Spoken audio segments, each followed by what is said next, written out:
ಅಭಿನವ ದೇವರಾಜ್ ಅರಸು ಸಿದ್ದರಾಮಯ್ಯನವರಿಗೆ ಮೈಸೂರಿನಲ್ಲಿ ಅಕ್ಷರಶಃ ಧರ್ಮ ಸಂಕಟ ಶುರುವಾಗ್ಬಿಟ್ಟಿದೆ. ಯಾಕೆ ಅಂತ ನೋಡಿ.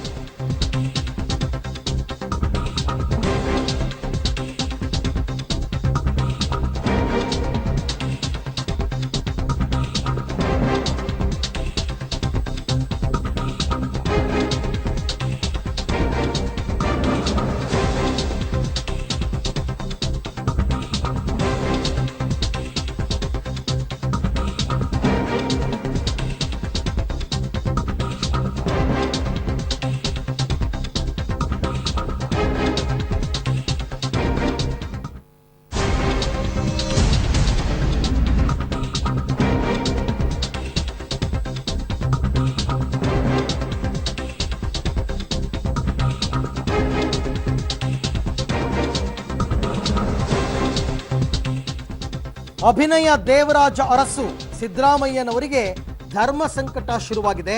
ಮೈಸೂರು ಲೋಕಸಭಾ ಕ್ಷೇತ್ರವನ್ನು ಈಗಾಗಲೇ ಕಾಂಗ್ರೆಸ್ ತನ್ನ ಬಳಿಯೇ ಇಟ್ಕೊಂಡಿದೆ. ಹಾಗಾಗಿ ಈ ಕ್ಷೇತ್ರದಲ್ಲಿ ಕಾಂಗ್ರೆಸ್ನಿಂದ ಯಾರಿಗೆ ಟಿಕೆಟ್ ಕೊಡಬೇಕು?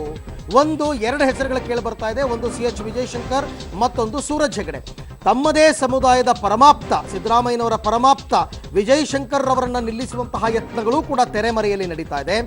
ಮತ್ತೊಂದು ಕಡೆ ಮಾಜಿ CM ದೇವರಾಜ ಅರಸು ಅವರ ಮೊಮ್ಮಗ ಸೂರಜ್ ಹೆಗಡೆ ಕೂಡ ಆಕಾಂಕ್ಷಿಯಾಗಿದ್ದಾರೆ.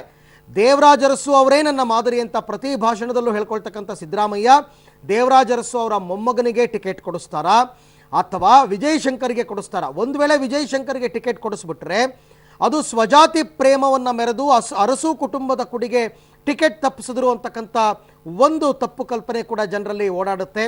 ಮತ್ತೊಂದು ಕಡೆ CH ವಿಜಯಶಂಕರ್ ಆರಂಭದಿಂದಲೂ BJPಯಲ್ಲಿದ್ದಂಥವರು ಕಾಂಗ್ರೆಸ್ಗೆ ಬಂದಾಗಿಂದಲೂ ಕೂಡ ಸಿದ್ದರಾಮಯ್ಯನವರ ಪರಮಾಪ್ತರು, ಅವರಿಗೆ ಟಿಕೆಟ್ ತಪ್ಪಿಸಿದ್ರೆ ಗೆಲ್ಲೋ ಕುದುರೆಗೆ ಟಿಕೆಟ್ ತಪ್ಪಿಸಿದ್ರು ಅಂತ ಹೇಳ್ತಾರೆ. ಹಾಗಾಗಿ ಸಿದ್ದರಾಮಯ್ಯನವರು ಈ ಗೊಂದಲದಿಂದ ಹೇಗೆ ಹೊರ ಬರ್ತಾರೆ, ಈ ಧರ್ಮ ಸಂಕಟವನ್ನು ಹೇಗೆ ಅವರು ದಾಟ್ತಾರೆ ಅಂತಕ್ಕಂಥದ್ದೇ ಸದ್ಯದ ಈಗ ಪ್ರಶ್ನೆ. ಈ ಬಗ್ಗೆ ಮತ್ತಷ್ಟು ಮಾಹಿತಿಯನ್ನು ಪಡೆಯೋಣ ನನ್ನ ಕೊಲೀಗ್ ಸುಕೇಶ್ ಅವರಿಂದ.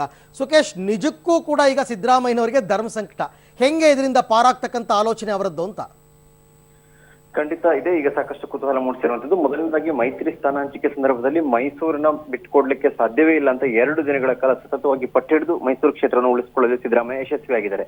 ಆದ್ರೆ ಅವರ ನಿರೀಕ್ಷೆ ಇರುವಂತದ್ದು ಟಿಕೆಟ್ ಅನ್ನ ಈ ಬಾರಿ ವಿಜಯಶಂಕರ್ ಅವರಿಗೆ ಕೊಡಬೇಕು ಮತ್ತು ಮೊದಲೇ ಅವರಿಗೆ ಮಾತು ಕೊಟ್ಟು ಪಕ್ಷಕ್ಕೆ ಕರೆತರಲಾಗಿದೆ ಅನ್ನುವಂಥದ್ದು. ಆದ್ರೆ ವಿಜಯಶಂಕರ್ ಅವರ ಜೊತೆಗೆ ಕೇಳಿ ಬಂದಿರುವ ಇನ್ನೊಂದು ಹೆಸರು, ಪಕ್ಷದ ವಲಯದಲ್ಲಿ ಚರ್ಚಿತವಾಗಿರುವಂತಹ ಹೆಸರು ಸೂರಜ್ ಹೆಗಡೆ ಅವರು ದೇವರಾಜ್ ಅರಸು ಅವರ ಮೊಮ್ಮಗ ಅನ್ನುವಂಥದ್ದು. ಹಾಗಾಗಿ ಎಲ್ಲ ಒಂದ್ ಕಡೆ ಅಭಿನವ ದೇವರಾಜ್ ಅರಸು ಅಂತೇಳಿ ಕರೆಸಿಕೊಂಡಂತ ಸಿದ್ದರಾಮಯ್ಯನವರಿಗೆ ಮತ್ತು ದೇವರಾಜ್ ಅರಸು ಅವರ ಮಾದರಿಯಲ್ಲಿ ನಾನು ಸಾಮಾಜಿಕ ನ್ಯಾಯದ ಆಡಳಿತವನ್ನು ಕೊಟ್ಟಿದ್ದೀನಿ ಅಂತ ಸ್ವತಃ ಸಿದ್ದರಾಮಯ್ಯ ಅವರು ಹೇಳ್ಕೊಳ್ತಾ ಇರೋದ್ರಿಂದ ತಮ್ಮ ಒಂದು ಸ್ಫೂರ್ತಿಯಾದಂತ ಅಥವಾ ಸಾಮಾಜಿಕ ನ್ಯಾಯದ ಹರಿಕಾರರಾದಂತ ದೇವರಾಜ್ ಅರಸು ಅವರ ಕುಟುಂಬದ ಕುಡಿಗೆ ಟಿಕೆಟ್ ತಪ್ಪಿಸಿದ ಆಪಾದನೆ ಗುರಿಯಾಗಬೇಕು ಅಥವಾ ಸಮುದಾಯದವರಿಗಾಗಿ ಅದನ್ನ ಮಾಡಿದ್ರು ಅನ್ನುವಂತ ಮತ್ತೊಂದು ರೀತಿಯ ಕೆಟ್ಟ ಹೆಸರನ್ನ ಕೇಳಬೇಕಾಗುತ್ತೇನೋ ಅನ್ನುವಂತ ಆತಂಕ ಸಹಜವಾಗಿ ಸಿದ್ದರಾಮಯ್ಯ ಅವರಿಗಿದೆ.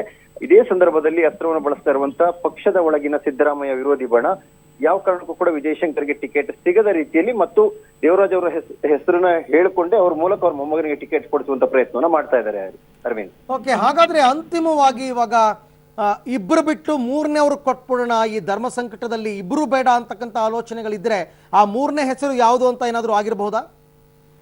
ಇದುವರೆಗೂ ಖಂಡಿತ ಇಲ್ಲ. ಯಾಕಂದ್ರೆ AICCಗೆ ಕಳಿಸಿದಂತ KPCCಯಿಂದ AICCಗೆ ಕಳಿಸಿದಂತ ಪಟ್ಟಿಯಲ್ಲೂ ಕೂಡ ಇದ್ದಿದ್ದು 2 ಹೆಸರುಗಳು. ಇವರಿಬ್ಬರದೇ ಹೆಸರುಗಳಿದ್ದದ್ದು ಸೂರಜ್ ಹೆಗಡೆ ಮತ್ತು ವಿಜಯಶಂಕರ್ ಅವ್ರದ್ದು. ಹಾಗಾಗಿ ಈಗ ಒಂದು ರೀತಿಯ ಧರ್ಮ ಸಂಕಟ ಇರುವಂತದ್ದು ಸಿದ್ದರಾಮಯ್ಯ ಅವರಿಗೆ ಮಾತ್ರ. ಅವ್ರು ಯಾವ ತೀರ್ಮಾನ ತೆಗೆದುಕೊಳ್ತಾರೋ ಮತ್ತು ಅವ್ರು ಹೇಳಿದ ಅಭ್ಯರ್ಥಿಗೆ ಬಹುತೇಕ ಮೈಸೂರಿನಲ್ಲಿ ಅಂತಿಮವಾಗುವಂತ ಸಾಧ್ಯತೆ ಇರುವಂತದ್ದು. ಆದ್ರೆ ವೈಯಕ್ತಿಕವಾಗಿ ಅವರಿಗೆ ಈ ರೀತಿಯ ಒಂದು ಮುಜುಗರ ಸೃಷ್ಟಿ ಆಗುವಂತ ಅಥವಾ ಸ್ವಲ್ಪ ಧರ್ಮ ಸಂಕಟಕ್ಕೆ ಸಿಲುಕುವಂತ ಪರಿಸ್ಥಿತಿ ಅಂತೂ ಸದ್ಯಕ್ಕೆ ನಿರ್ಮಾಣ ಆಗಿದೆ. Okay Sukesh, thank you. ತಮ್ಮೆಲ್ಲ ಮಾಹಿತಿಗಾಗಿ ಧನ್ಯವಾದ.